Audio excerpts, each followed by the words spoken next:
2 minute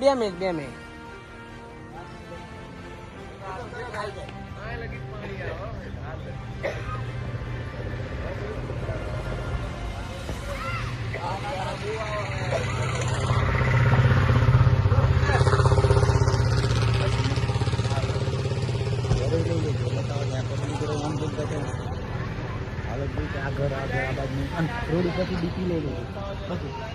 બોલો વાત તો તમને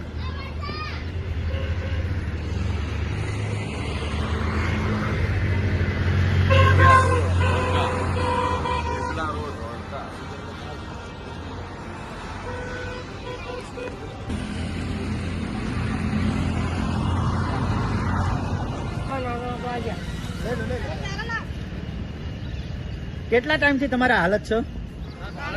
ચાવ રાખો વિડિયો. કેટલા ટાઈમ થી 2 વર્ષથી કોઈ આવતું જ નથી જોવા? તમે કમ્પ્લેન કરી હતી મ્યુનિસિપાલિટી ગમે તે કમ્પ્લેન કરી હતી? કીધું તો મારા ભાઈ ગયા હતા, પણ હજુ કોઈ આવ્યું નથી. બરોબર. બરાબર, રાતે આટલું પાણી ભરાઈ જાય છે. બરાબર, છોકરા 2 વખત તો સાફ કરી ગયા ઘરમાં. ઓહો, 2 વખત સાફ કરી કેટલા ગયા. ટાઈમ થી હાલત છે આવી? હવે 1-1.5 વર્ષથી છે, 1.5-2 વર્ષથી. હા, વાંધો નહીં.